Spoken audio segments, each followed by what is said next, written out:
ಪ್ರಿಯರೇ, ದೇವರು ಒಳ್ಳೆಯವರು, ಒಳ್ಳೆಯದನ್ನೇ ಮಾಡುವವರಾಗಿದ್ದಾರೆ.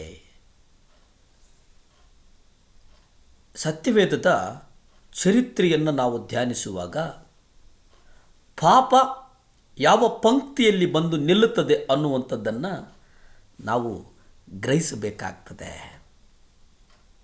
ಯಾಕೆ ಅದನ್ನು ನಾವು ಗ್ರಹಿಸಬೇಕಂತಂದರೆ, ನಮ್ಮ ಜೀವನ ಚರಿತ್ರೆಯ ಮೊದಲನೆಯ ಆಳಿಯಲ್ಲಿಯೇ ಕ್ರಿಯೆ ಮಾಡುವಂಥದ್ದು ಪಾಪ. ಅದರ ನಂತರ ಸಂಬಂಧಗಳು, ಅದರ ನಂತರ ಅನುಬಂಧಗಳು, ಇದೆಲ್ಲದರ ನಂತರ ಆಪ್ಯಾಯತೆ, ಅನುರಾಗ, ಮಮತೆ, ಸಮತೆ ಇವೆಲ್ಲವೂ ಬಂದು ನಿಲ್ತವೆ.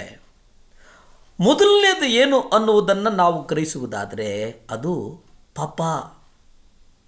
ಈ ಪಾಪಗಳನ್ನು ಈ ಲೋಕದಲ್ಲಿ ಕರ್ತನಿಂದ ಮಾತ್ರ ಸಾಧ್ಯ, ಕರ್ತನಿಂದ ಮಾತ್ರ ತಪ್ಪಿಸುವುದಕ್ಕೆ ಸಾಧ್ಯ. ಪ್ರಿಯರೇ,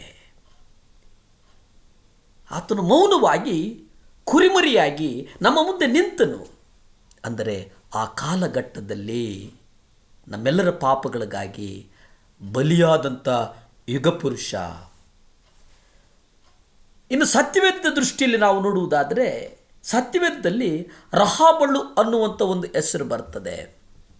ರಹಾಬಳು ಮತ್ತಾಯ ಪತ್ರಿಕೆ 1ನೇ ಅಧ್ಯಾಯ 5 ನೀವು ಅಧ್ಯಯನ ಮಾಡೋದಾದರೆ ಅದು ರಹಾಬಳು ಅನ್ನುವ ಹೆಸರು ನಮೂದಿಸಿರುವುದನ್ನು ನಾವು ನೋಡ್ತೇವೆ.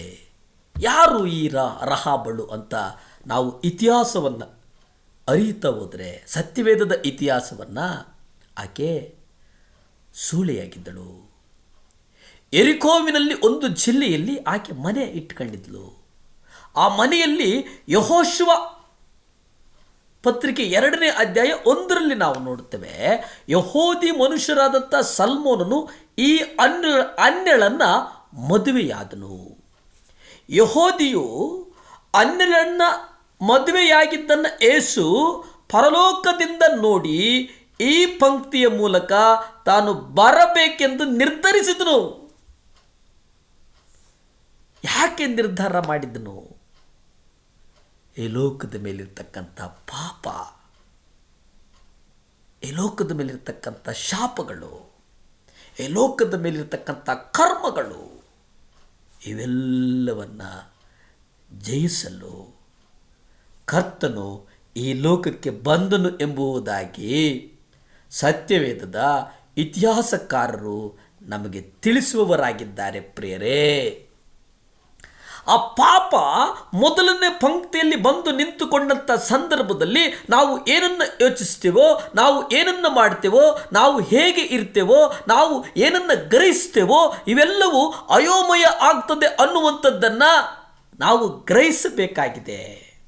ಈ ಲೋಕ ನಮ್ಮನ್ನು ಸಂಕ್ಷಿಪ್ತವಾಗಿ ಯೋಚನೆ ಮಾಡುವುದಕ್ಕೆ ಬಿಡೋದಿಲ್ಲ, ನಮ್ಮನ್ನು ಕುಬ್ಜರನ್ನಾಗಿ ಮಾಡುತ್ತದೆ.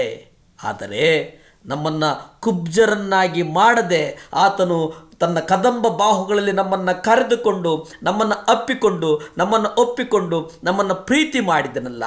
ನಮ್ಮನ್ನು ಪ್ರೀತಿ ಮಾಡಿದ್ದು ಯಾರು ಅಂತಂದರೆ ಅದು ಯೇಸು ಕ್ರಿಸ್ತ.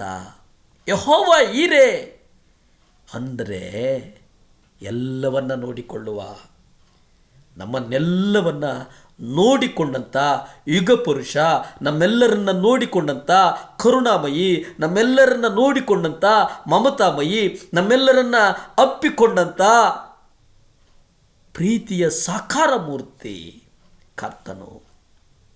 ಆ ಕರ್ತನ ಪ್ರೀತಿಯನ್ನು ನಾವು ಕ್ರಿಸ್ಮಸ್ ಆಚರಣೆಯಲ್ಲಿ ಹಂಚೋಣ. ನಮ್ಮ ಸಾಕ್ಷಿಗಳು ಇತರರಿಗೆ ಬೆಳಕಾಗಲಿ. ನಮ್ಮ ಸಾಕ್ಷಿಯ ಮೂಲಕ ಒಂದಷ್ಟು ಆತ್ಮಗಳನ್ನು ಆದಾಯ ಮಾಡುವ ಕೈಂಕಾರ್ಯದಲ್ಲಿ ನಾವು ತೆಗೆದುಕೊಳ್ಳೋಣ. ಅದೇ ನಿಜವಾದ ಕ್ರಿಸ್ಮಸ್. ಬಲಾಢ್ಯರಲ್ಲ ನಾವು, ಬಲ ಇಲ್ಲದವರಿಗೆ ನಾವು ನಮ್ಮ ಕರಗಳ ಮೂಲಕ ಸಹಾಯ ಹಸ್ತವನ್ನು ಚಾಚೋಣ. ಆ ಮೂಲಕ ಕ್ರಿಸ್ಮಸ್ಸನ್ನು ಕೊಂಡಾಡೋಣ, ಪ್ರಾರ್ಥಿಸಿಕೊಳ್ಳೋಣ. ಭೂಮಿ ಆಕಾಶಗಳನ್ನು ಉಂಟು ಮಾಡಿದಂಥ ಸರ್ವಶಕ್ತನಾದಂಥ ದೇವರೇ ಸ್ತೋತ್ರಪ್ಪ. ಈ ಮುಂಜಾನೆಯ ಸಮಯದಲ್ಲಿ ಅಪ್ಪ ಒಪ್ಪಿಸ್ಕೊಡ್ತೇನೆ ಸ್ವಾಮಿ. ಈ ಕ್ರಿಸ್ಮಸ್ ದಿನಮಾನದಲ್ಲಿ ದೇವರೇ, ಯಾರ್ಯಾರು ಸ್ವಾಮಿ ನಿರ್ಗತಿಕರಾಗಿದ್ದಾರೋ ನೀವು ಅವರನ್ನು ಸ್ವಾಮಿ ಆ ನಿರ್ಗತಿಕತನದಿಂದ ತೆಗೆದಾಕಪ್ಪ. ಆಶೀರ್ವದಿಸು, ಬಲಪಡಿಸು, ಸ್ಥಿರಪಡಿಸು. ಯೇಸುವಿನ ನಾಮದಲ್ಲಿ ಬೇಡ್ತೇನೆ ಪರಮ ತಂದೆಯೇ, ಆಮೇನ್.